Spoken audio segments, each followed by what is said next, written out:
할렐루야. 오늘 저희들 누가복음 6장 17절에서 19절 말씀으로 누가복음 강의 25번째 시간 평지의 교회 공동체라는 제목으로 오늘 함께 말씀을 나누도록 하겠습니다. 우리 지난 주일에 누가복음 6장 12절에서 16절 말씀을 가지고 예수께서 새로운 하나님 백성 공동체를 시작하시기로 마음을 굳히셨음을 살펴보았습니다. 더 이상 하나님 백성 공동체의 역할을 유대교 기반 유대인들에게 기대하지 않으시겠다고 예수님께서 이제 결정하시고 하나님 백성다운 하나님의 영광과 뜻을 제대로 드러낼 수 있는 새로운 공동체를 시작하기로 마음 먹으셨고 그것이 곧 교회 공동체다라는 그런 말씀을 나누었습니다. 그럼 이 예수님께서 이 마음 먹으시고 시작하시는 이 새로운 하나님 백성 공동체인 교회에는 어떤 일을 하는 공동체인가?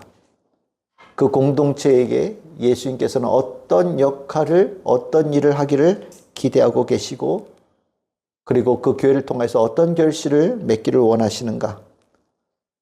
오늘 함께 읽은 누가복음 6장 17절에서 19절은 그 의미를 우리에게 주는 누가복음을 이해하는 데 있어서는 굉장히 중요한 본문이 되어집니다. 내용은 이렇습니다.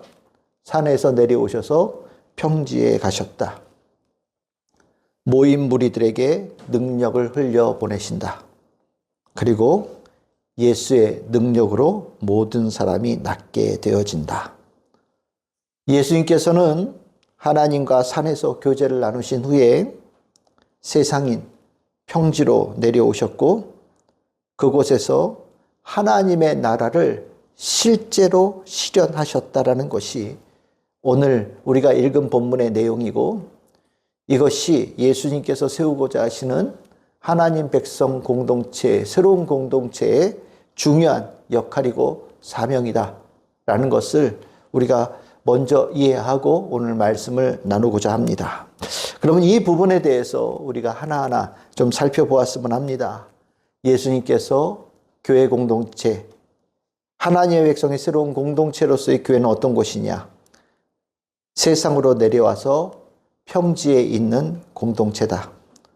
예수님은 교회가 평지의 교회가 되기를 원하신다라는 것이 오늘 이 누가복음에 읽었던 말씀의 아주 중요한 그런 메시지입니다.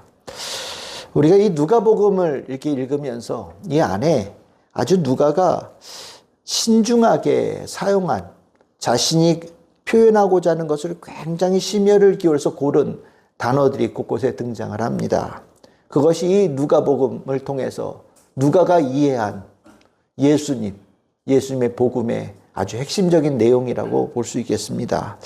그 중에 이제 여러 가지가 있지만 오늘 읽은 본문과 우리 지난주에 나왔던 본문 중에 누가가 힘주어서 신중하게 사용한 단어가 뭐냐? 6장 12절에 나오는 밤이 새도록이라고 하는 단어입니다. 예수님께 산에 올라가셔서 기도하실 때 밤이 새도록 기도하셨다. 이 단어는 누가복음에만 한 번 딱 나오는 단어예요. 그러니까 즉 누가는 이 복음서를 통하여서 하나님의 백성이 하나님과 밤이 새도록 아주 친밀하게 아주 깊이 있게 교제를 나누는 것이 예수 따르는 자의 본질이고 하나님 자녀의 중요한 모습이다라는 것을 누가복음에서 강조한 거예요. 그렇게 누가는 자신만이 쓰는 특별한 단어를 통하여서 그 포인트를 전해주거든요. 또 하나의 이제 오늘 읽었던 중요하게 우리가 봐야 될 포인트가 있는데 그게 뭐냐? 17절에 나오는 평지라는 단어입니다. 이 평지라는 단어도 이 누가복음에 딱 한 번 쓰여지는 단어예요. 누가는 예수님께서 교회를 세우시고자 하셨고 그것을 실행하시는데 그 자리가 평지다라는 것에 대해서 아주 강조하면서 중요한 단어로 선택하여서 오늘 서술을 해주고 있는 겁니다. 오늘 예수님께서 평지에 서셨다 이렇게 되어 있거든요. 예수님께서 서셨다라는 것은 그 자리가 교회가 시작되는 자리라는 뜻입니다. 즉 교회는 평지에 세워졌다는 뜻이 되어지고 교회는 평지의 교회 공동체라는 것을 의미합니다. 예수님께서 산에서 제자들과 함께 내려오셔서 평지에 서셨고 이 평지에 서셨다라는 것을 통하여서 예수님께서 바라시는 교회의 터는 산이 아니라 평지다라는 것을 아주 또렷하게 말씀하고 계시는 거예요. 교회가 있어야 될 자리가 산이 아니라 평지라는 것. 그럼 이 평지는 도대체 무엇을 의미하느냐? 여러분들 평지 아시죠? 오늘 여기 쓰는 평지는 이런 겁니다. 높낮이가 없는 땅이에요. 그냥 똑바르게. 굴곡이 없고 높낮이가 없는 그런 땅입니다. 그러다 보니 평지가 쭉 되어져 있으니 누구든지 쉽게 올 수 있는 곳이고요. 평지의 또 하나의 특징은 그 끝이 어딘지 알 수 없는 곳이 평지거든요.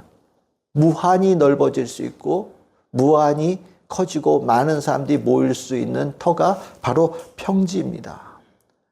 산이 어떻습니까? 산은 우리가 알고 있는 산은 일반적으로 위로 올라갈수록 좁아집니다.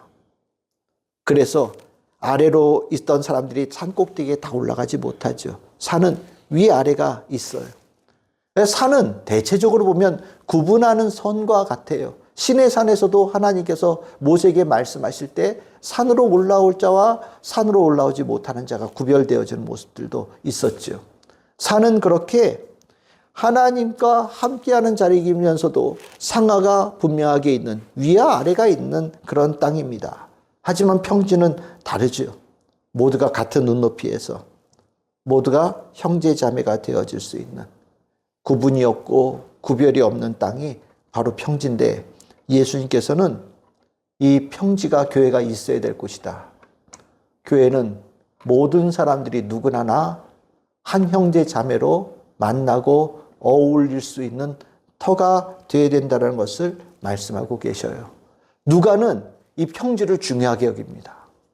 모든 사람들이 함께 모일 수 있는 이 평지라는 이 개념을 굉장히 중요하게 여겨요. 반면에 우리가 보겠지만 우리 마태복음에서 예수님께서 설교하신 가장 대표적인 설교가 무슨 설교입니까? 산상설교죠. 마태복음 5장 1절에서 2절 보시면 예수님께서 산에 올라가셔서 그 입을 열어서 가르치셨다. 그래서 우리가 너무나도 잘 알고 있는 그 설교가 쫙 등장하거든요. 산상수훈이다라고 표현해요. 근데 이 거의 같은 내용이 이제 오늘 읽었던 본문 누가복음 19절 그 20절부터 쭉 등장을 하는데 이 설교는 마태복음처럼 산에서 한 설교가 아니셔요. 평지에서 하신 설교예요.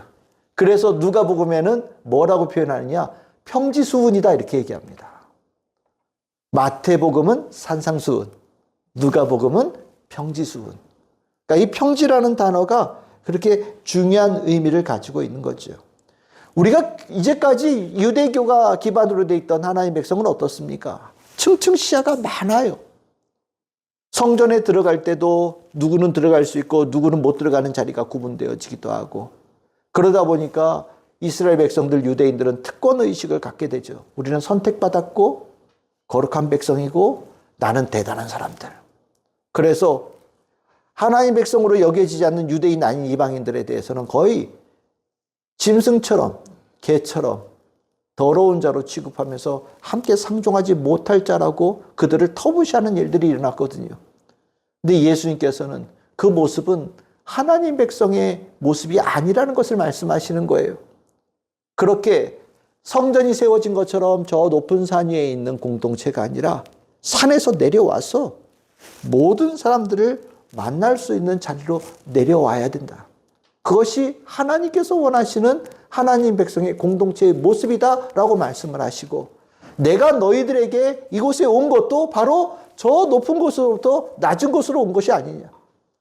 하나님의 아들이신 예수님께서 이 땅에 오신 이 모습처럼 내가 산에서 기도하고 이 땅에 너희들을 데리고 평지에 내려온 것처럼 너희들도 함께 이 세상을 내려와서 하나님의 백성의 그 참된 모습을 실현하고 이행해야 된다는 것이 하나님 예수님께서 가르치신 아주 중요한 핵심적인 포인트예요. 그리고 나서 성경을 보면 예수님께서 내려오셨다라는 이 표현이 더 새삼스럽게 귀하게 느껴지죠.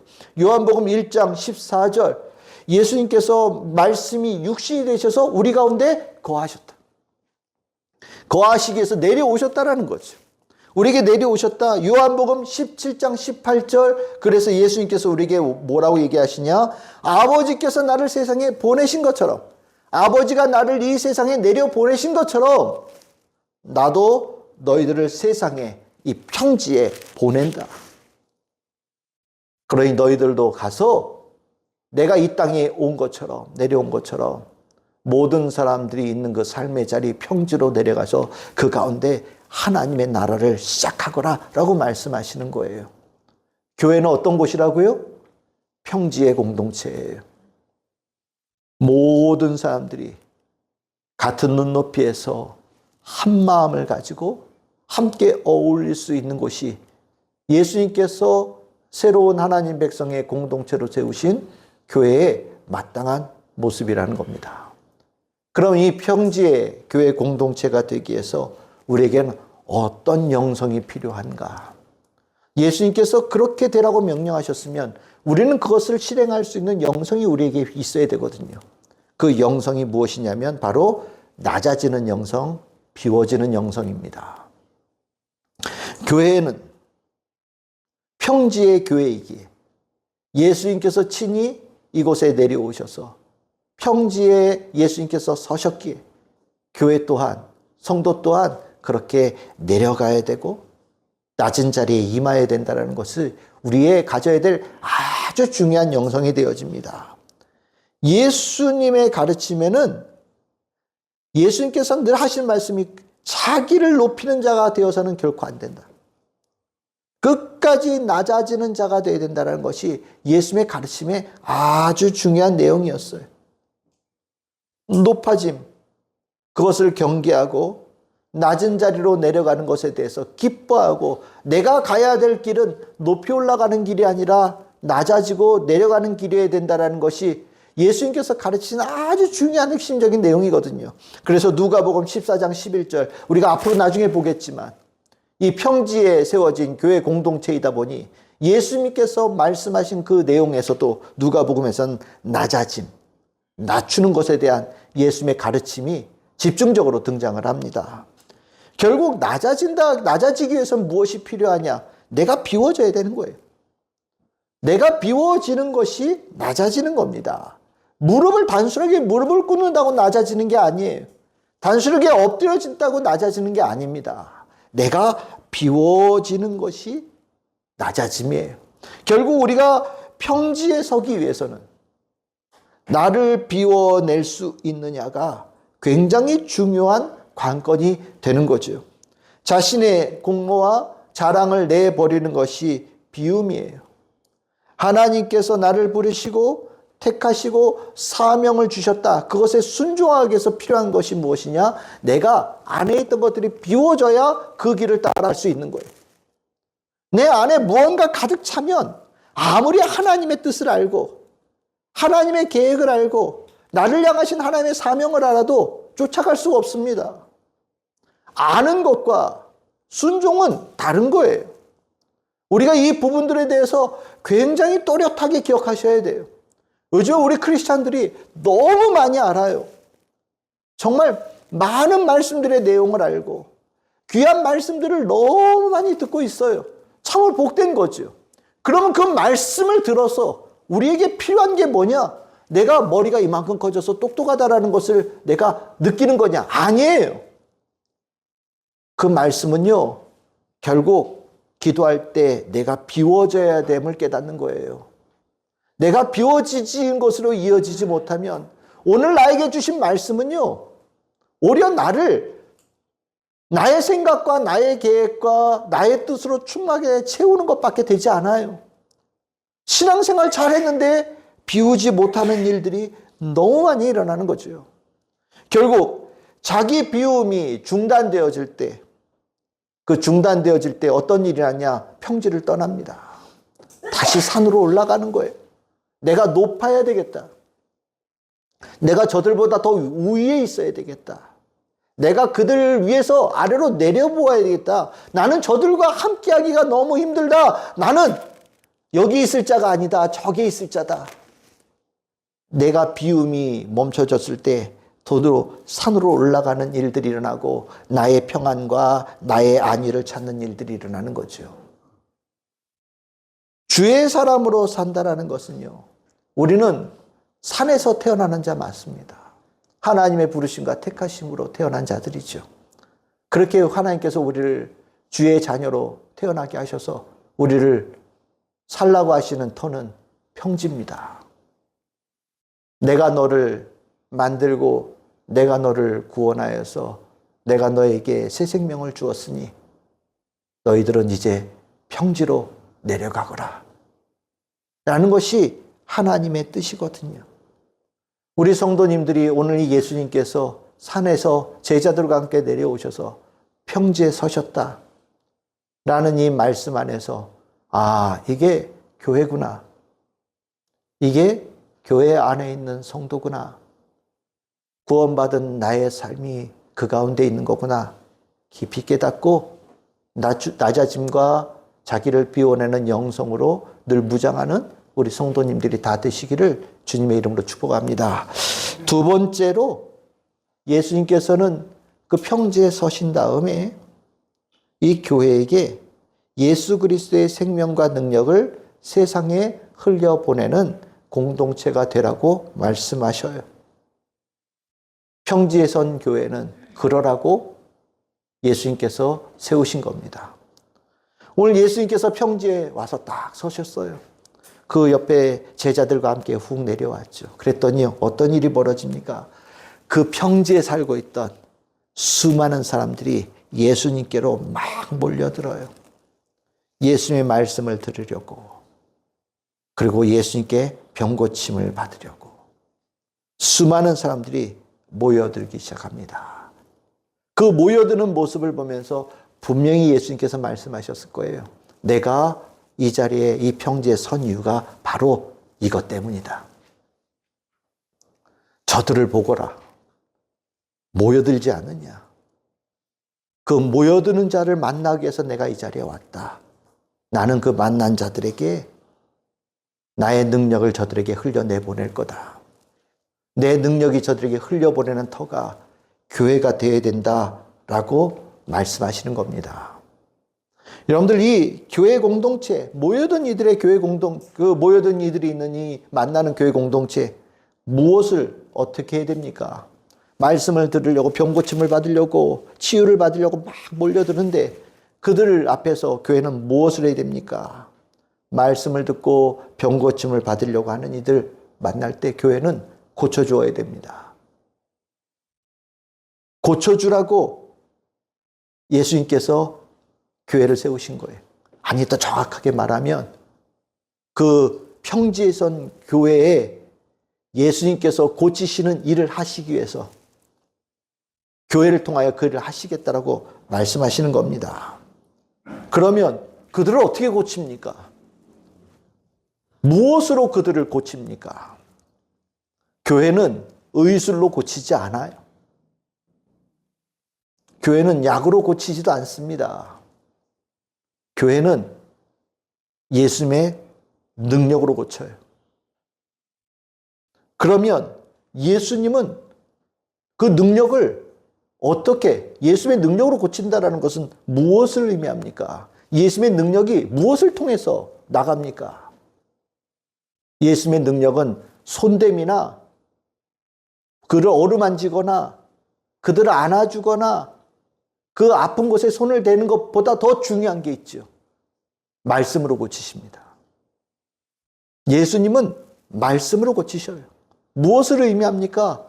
그 말씀에 능력이 있다라는 거예요. 그 말씀 안에 있는 그 능력이 예수님께로 모여드는, 교회로 모여드는, 고침을 받고자 해서 모여드는 이들을 고칠 수 있는 유일한 힘이라는 거죠. 우리 지난번에 봤던 말씀 있죠. 안식일에 회당에서 예수님께서 오른손 마른 사람을 고치셨어요. 그때 예수님께서 그 손 마른 사람 손끝이라도 대셨습니까? 아니죠. 말씀하셨어요. 손을 내밀어라. 일어나서 나오거라. 한가운데 서거라. 손을 내밀어라. 그 말씀 안에서 예수님의 치유의 역사가 일어난 거거든요. 누가복음의 치유는 병고침이 아니에요. 엄밀하게 얘기하면. 늘 말씀드리듯이 이것은 구원을 얘기하는 겁니다. 단순하게 육신의 병이 낫는 것을 얘기하는 것이 아니라 그의 삶에 지배하고 있던 악한 영의 권세를 쫓아내시고 그의 삶에 하나님의 나라를 임하게 하시는 거예요. 그를 하나님 나라에 속한 자로 만드시는 것이 곧 병고침인 겁니다. 그 하나님의 나라가 어떻게 임합니까? 예수님의 말씀을 통해서 임한다 라는 것이 이 누가복음의 아주 중요한 말씀이에요. 오늘 누가복음 19절에 보시면 이렇게 하죠. 온 무리가 예수님을 만지려고 힘썼습니다. 그때 능력이 예수님께로부터 흘러나왔다라고 얘기해요. 만지려고 할 정도니 얼마나 가까이 있는 겁니까? 정말 친밀한가 아주 가까운 자리에서 사람들이 예수님에게 뭔가를 구하고 있어요. 그때 예수님께서 능력이 나갔어요. 그들에게 한 사람 한 사람에게 하나님의 진리의 말씀을 들려주신 거죠. 그 말씀이 들려지는 그 과정에서 낫는 역사가 일어났다는 것이 누가가 우리에게 알려주는 그때의 일인 겁니다. 교회의 말씀 굉장히 중요하죠. 초대교회 때 병고침도 실은 이 과거와 똑같은 겁니다. 우리 잘 알고 있는 예수님께서 이제 제 사도들에게 일을 맡기셨어요. 사도행전 3장에 보면 여러분들 베드로가 성전으로 올라가잖아요. 그렇죠? 요한사도와 함께 올라가면서 어떤 일이 있었습니까? 성전의 미문, 아름다운 문이라고 이름 붙여진 그 문 앞에 어떤 한 사람이 앉아서 구걸을 하고 있어요. 그를 향하여서 베드로는 예수님의 이름, 말씀을 전합니다. 이름으로 선포하였더니 그가 일어났다. 힘을 얻고 일어나서 뛰었다. 기뻐하였다. 우리 사도행전 3장 6절에서 8절에 나오는 말씀이지요. 말씀이에요. 교회가 말씀 대신에 다른 것을 붙잡으면 하나님의 말씀을 믿지 않는다는 것과 똑같은 겁니다. 약보다, 수만 가지의 약보다 하나님 말씀이 근원적인 구원을 이루어요. 만약에 교회에서 이 자리에서 여러분들에게 약을 나눠주고 이 자리에서 여러분들을 진찰해서 고치는 일로 이 시간을 보낸다면 실은 하나님 말씀 안 믿는 거하고 똑같은 겁니다. 하나님 말씀보다 약이 더 낫고 하나님 말씀보다 의술이 더 낫다는 것밖에 안 되는 거예요. 하나님의 말씀, 예수님의 말씀은 육신의 병, 마음의 병 이것뿐만 아니라 삶의 병을 고치는 그 영혼을 생명을 죽이는 것을 모두 물리치고 영원한 생명으로 이끄는 완전한 치유의 능력이 있는 근원적인 하나님의 권능의 말씀이 되는 거죠. 우리는 이것을 분명히 깨달아야 돼요. 그러니까 예수님께서 평지에 교회를 세우시고 몰려드는 수많은 사람들에게 예수님께서는 교회여 저들에게 하나님의 말씀을 전하거라. 저들에게 하나님의 말씀을 흘려보내거라. 저들에게 하나님의 말씀이 들려지게 하거라. 너희들이 해야 될 일이 바로 그거다. 하나님의 말씀으로 저들과 만나거라. 그러면 그 자리에 낫는 역사가 일어나게 내가 만들어주겠다. 내가 그 일을 하겠다라고 말씀하시는 겁니다. 결국 이러한 교회의 중요한 모습에서 우리가 가져야 될 영성이 무엇이냐? 결국 말씀의 영성이죠. 말씀의 영성입니다. 우리가 기적을 만들어내는 기술을 가지고 있는 곳이 교회가 아니에요. 교회는 하나님의 말씀을 전하고 그 말씀으로 그의 삶이 변하는 역사가 일어나는 것이 교회입니다. 말씀이 없어지면 교회가 다른 것으로 아무리 그럴듯하게 보여도 결국에 얼마 지나지 않아서 소멸되어지는 교회가 되는 거예요. 하지만 그 말씀이 세상에서 볼 때는 아무것도 아닌 것처럼 보여도 말씀 위에 있는 교회는 주님께서 이 땅에 재림하시는 그날까지 든든하게 세워지는 교회가 되는 거고 이것이 곧 성도들이 가지고 영원히 주님 앞에 서는 그날까지 든든하게 설 수 있는 기반이 말씀에 있다라는 것을 보여주는 중요한 메시지가 되는 겁니다. 말씀이 고치신다라는 이 말씀이 여러분들 시편 107편 19절에서 21절에 나옵니다. 그들이 고통 때문에 여호와께 부르짖음에 그가 그들의 고통에서 그들을 구원하시되 그가 그의 말씀을 보내어 그들을 고치시고 위험한 지경에서 건지시는도다. 여호와의 인자하심과 인생에 행하신 기적으로 말미암아 그를 찬송할지로다. 아멘. 말씀을 보내셔서 그를 고치신다. 이게 답이에요. 평지의 교회가 그 맡은 사명을 감당하려면 말씀이 필요합니다. 성도가 그 역할을 감당하려면 말씀이 필요해요. 그 말씀 위에 성령의 역사가 있는 겁니다. 성령의 도우심이 있고 충만함이 있고 기적을 만드시는 하나님의 뜻을 이루어가는 게 말씀 위에 있는 교회와 성도들에게 일어나는 거예요. 말씀 위에 있는 교회, 평지에 있는 교회가 가져야 될 가장 중요한 무기예요. 우리 성도들이 그 무기를 단단히 갖추는 은혜가 있기를 소망합니다.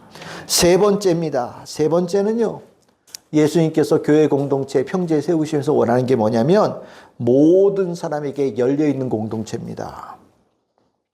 모든 이들을 위한 교회, 모든 사람들을 구원할 사명이 있는 교회가 되어야 된다라고 말씀하시는 거예요. 여러분들 이 교회 굉장히 좀 독특합니다. 우리 주일날 나눴죠. 사도로 12명을 뽑으셨어요. 택하셨어요. 그리고 그들에게 사도라는 이름을 붙여주셨습니다. 그리고 그 사도들 위에 교회가 세워질 것이라고 얘기를 했어요. 사도들 위에 세워진다는 게 뭐냐? 그 사도들의 모습과 같은 모습으로 교회가 만들어질 것이라는 그런 뜻도 되는 겁니다. 근데 이 12명의 이 사도가요, 굉장히 독특합니다. 누가복음 6장 14절 16절까지 등장을 하잖아요. 12명의 이름이 쭉 등장을 하는데 이 12명의 이름, 이 뜻하는 바가 첫째 12, 그럼 우리 딱 머릿속에 떠오르는 거 있잖아요. 이스라엘 12지파.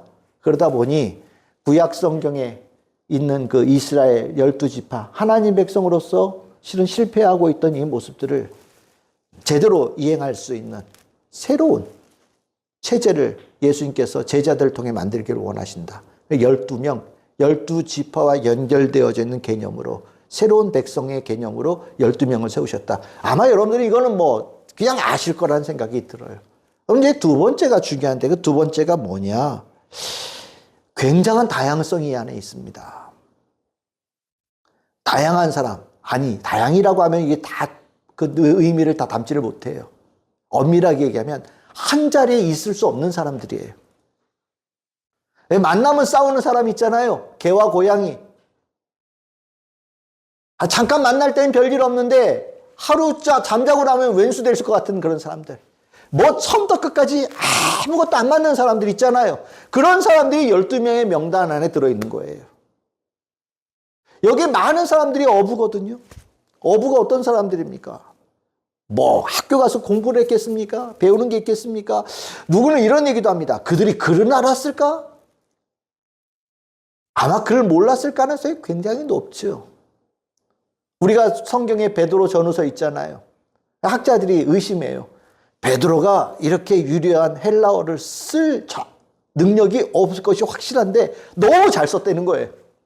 고급 단어를 막 써가면서 이거 베드로가 안 쓴 것 같은데 라고 생각할 정도로 아마 대부분의 어부 출신의 사도들은 글도 모르는 경제적으로도 사회적으로도 아주 낮은 자리에 있는 사람들이 맞았을 거예요.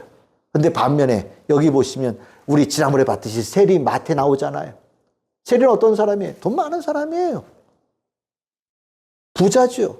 사회적으로도 미움을 받아서 그렇지 사회적으로 꽤나 영향력이 있는 사람이에요. 어깨에 힘 좀 주고 다니고요. 글 당연히 알죠. 똑똑한 사람들인 거예요. 어부하고 세리하고 같은 자리에서 얘기하라고 하면 뭐 얘기 한마디로 통하겠습니까? 그런데 12명의 사도에 이 사람들이 들어있어요. 그럼 또 극적인 차이가 있는 사람.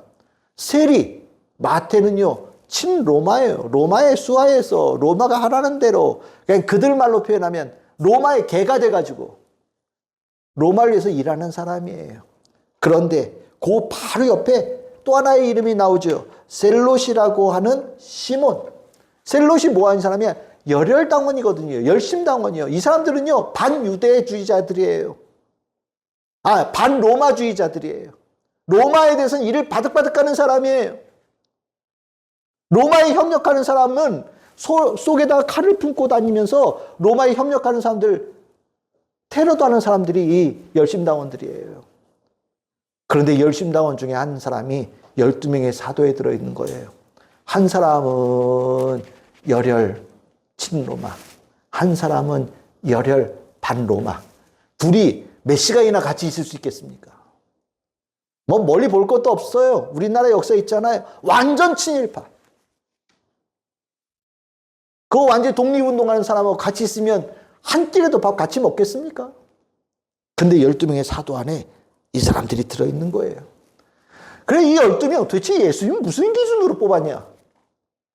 아니, 많은 제자들이 있는데 그 중에 12명 뽑는데 뭔가 기준이 있을 거 아니에요. 그 기준을 가지고 이를 뽑았을 것 같은데 아무리 살펴봐도 12명을 하나로 묶을 수 있는 게 하나도 없어요. 그러면서 깨닫는 거죠. 묶을 수 없는 사람들을 모아놓은 거구나. 일부러 하나 될 수 없는 불가능한 사람들을 모아놓으신 거구나. 이걸 깨달으라고 12명이 있는 거구나. 그런데 우리는 알죠. 이들을 묶을 수 있는 유일한 분이 계시죠. 누굽니까? 예수님이요. 예수님 아니면 이들을 한 12명의 사도로 묶을 방법이 없어요. 근데 예수님은 정말 하루 끼도 제대로 같이 먹을 수 없는 사람들을 묶어 놓으실 수 있는, 하나 되게 하실 수 있는 유일한 분이라는 거죠. 교회 어떤 곳이냐? 바로 이런 곳이라는 거예요.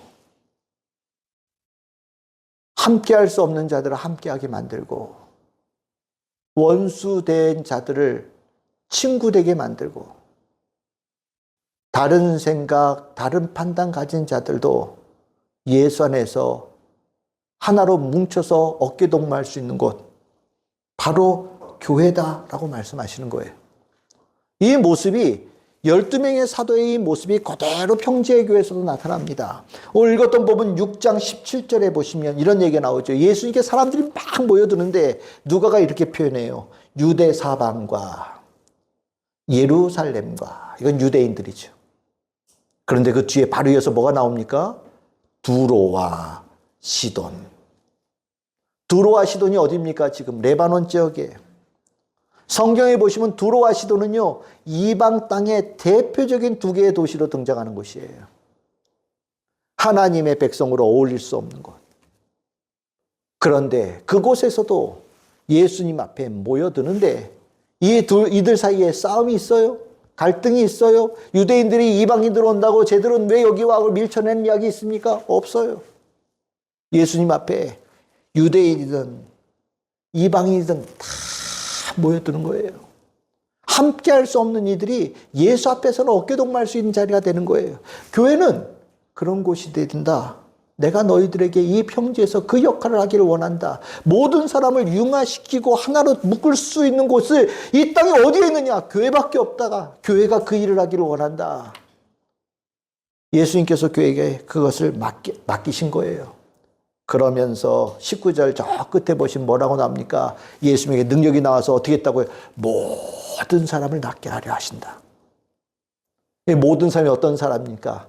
유대 사방에서 온 사람들, 예루살렘에서 온 사람들, 시돈에서 온 사람들, 두로에서 온 사람들, 이 땅에 사는 모든 사람들 예수님께서 가리지 않으시고 다 그들에게 말씀 전하시고 다 그들을 낫게 하셔서 다 나음받음으로 예수로 나음받은 자들로 하나 되게 만드신 일을 하신다라고 말씀하시는 거예요. 중요하죠. 교회는 누구나 오는 곳이에요. 누구나 와야 되는 곳이에요. 세상에서는 모든 것으로 구별하지만 교회는 그 구분을 없애기 위해서 예수님께서 만드신 공동체거든요. 근데 그것이 하나님 백성의 공동체라는 거예요. 하나님께 저 자식은 내 자식이고 저 자식은 내 자식이 아니고 쟤는 내 딸이고 쟤는 내 딸 아니고 쟤는 내 아들이고 쟤는 내 아들 아닌 자가 있습니까?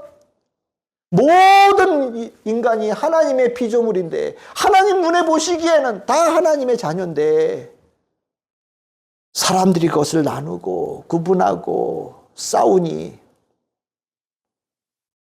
예수님은 하나님의 눈으로 교회 안에서 모든 일이 하나 되어지는 길을 만들어라 라고 말씀하시는 거죠.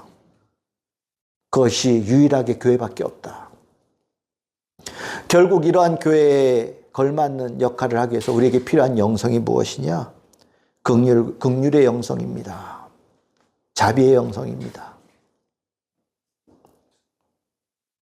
예수님께서 모든 사람들 낫게 하신 이유는 모든 사람에 대한 긍휼의 마음을 가지고 계셔서예요. 어머니가 자식을 사랑하는 그 마음의 긍휼. 못난 것 있고 악한 것 있어도 다 덮을 수 있는 것은 바로 긍휼입니다. 그 긍휼로 대하면 못 받아들일 자가 없어요. 아무리 얄미워도요, 다 받아들일 수 있어요. 아무리 이해가 안 돼도 긍휼의 마음을 가진 자는 품을 수 있습니다.